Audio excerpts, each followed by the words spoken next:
A quick 7-0 lead here for Weinbach and Yates. The history of pickleball, it started in 1965 in the Pacific Northwest. The founders of the game had a dog named Pickles that was the original retriever of the ball, and that is a true story. That is how it became called pickleball, although it really has exploded over the last several years, as originally a sport more designed for seniors, but now more and more people of a younger age are embracing the sport as well. They certainly are, Dave. And I can confirm your pickle story. I have actually seen a picture of Pickles, the original Pickles. I thought I saw Pickles in here today. I think that was Pickles 2. Oh. Or maybe 3 or 4. Oh.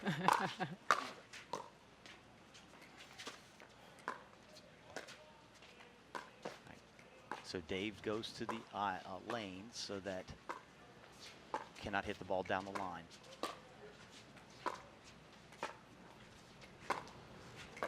All part of the strategy. Dave unable to catch up with that one. Yeah, and I'm not sure Dave was expecting Rafael to come back to him cross court there. Rafael can do a lot with the ball. If he gets balls that sit up, he's going to be able to do a lot with them. Trying to go to the middle a little bit, take away the angle. All 4 of these players showing great patience. So I've talked to some of the top players about Kyle.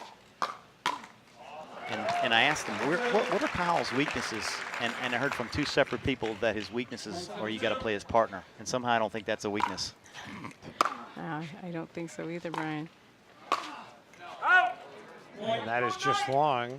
Kyle's had some pretty good partners here this week, one of them being his sister. Yeah. A very exciting moment here on championship court. Kyle makes all his partners good partners. He and his sister Sarah teamed up to win the mixed doubles 19+ championship earlier this week. And Sarah definitely held her own against some really tough players. So there you see Weinbach trying to go around the post, but unable to get it back in, and that is a legal shot here in pickleball. As long as it lands in bounds, it does not need to go over the net. Rafael's gotten a couple forehands recently. He's loosening up a little bit. Yeah, nice defense there. See the shine, unable to keep it in bounds. 7-3-1.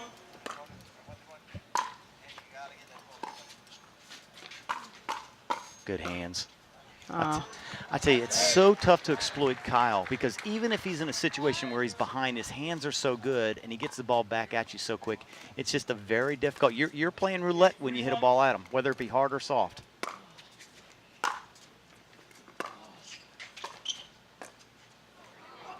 That time, Weinbach unable to clear the net. Yeah, we talked about both of them having table tennis experience. Kyle was the club table tennis champion at the University of Florida back in 2013.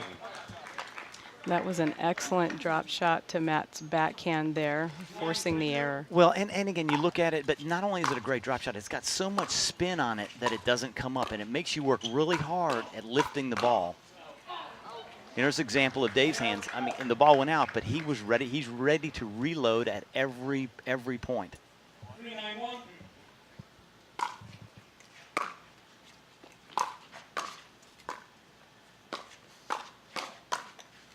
Good hands. Right, unable to get it to clear the twine. So you look at that, Roth decided to hit that ball hard from where I call no man's land at Dave, who's standing at the kitchen line. You're not going to win a lot of those points. When he's standing that close to the net, he's going to win those points the majority of the time. If you're trying to hit it from the no man's land, especially. Side out results in a change of serve. So Weinbach trying to get his team a point closer. Instead, it'll be side out, and now it'll be Yates to serve. 2 points away from taking game 1. Wow, good for him. That's some good defense by Weinbach. Really good and very nice by Kyle to get himself back up to the line. A better smash there, though, by Wright. And now the serve will change sides again. Kyle hit a good ball. I mean, the ball was hit, and Roth got a hand on it and got the ball back. That's incredible hands.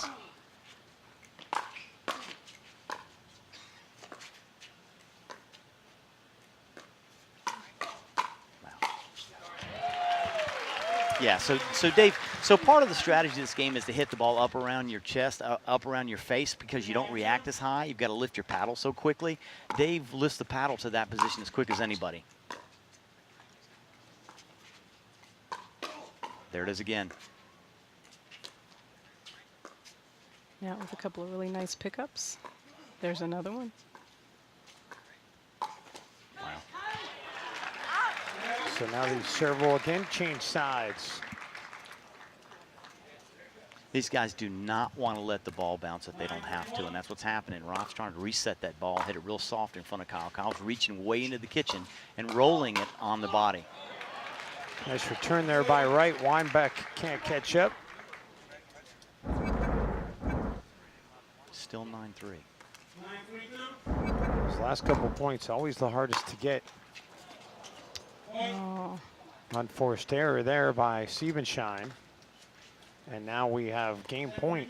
Best 2 out of 3 here at Zing Zang Championship Court. Out. And the side judge calling that out. So Dave hits a slice that has a lot of action on it. He takes a real big downstroke. So it's not really a tennis stroke as such because it reacts differently with the pickleball. But when he gets it down like that with that much spin, it's tough to deal with.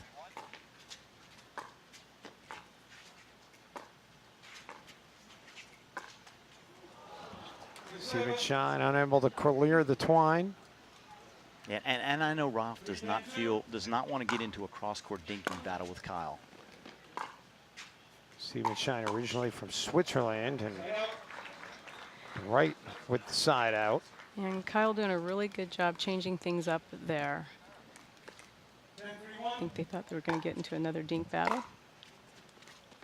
Kyle Yates, who is a native of Naples, Florida, no doubt has a number of fans on hand trying to cheer him on to victory.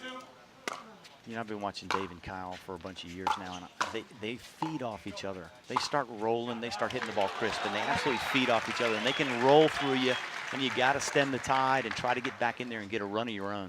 Credit Siebenschein and Wright here as they're hanging tough with their backs against the wall in game one. Oh, and he got...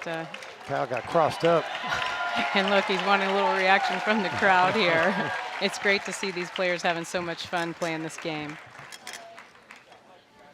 It's been an exciting week. The fans have been great.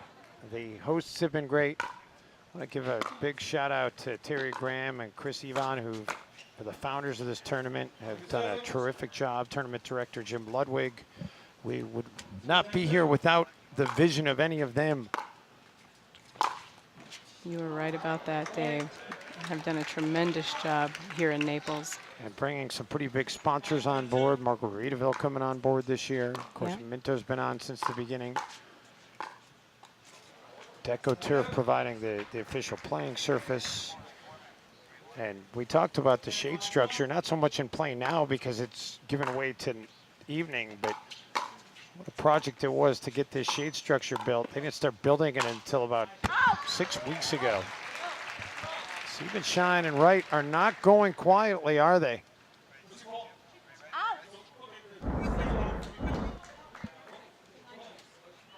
I guess there's some question about the line call. Sorry, the overhead that Roth hit, they're not sure whether it was in or out. I believe it was, yeah, so obviously it was called out. Yeah, you saw the side judge there pointing out, and that was the controversy. I actually, from our angle, thought it was in, but the better angle on the replay looked like it was out. And that will do it. So game one goes to Weinbach and Yates, 11-5. Game two coming your way after this timeout here on CBS Sports Network.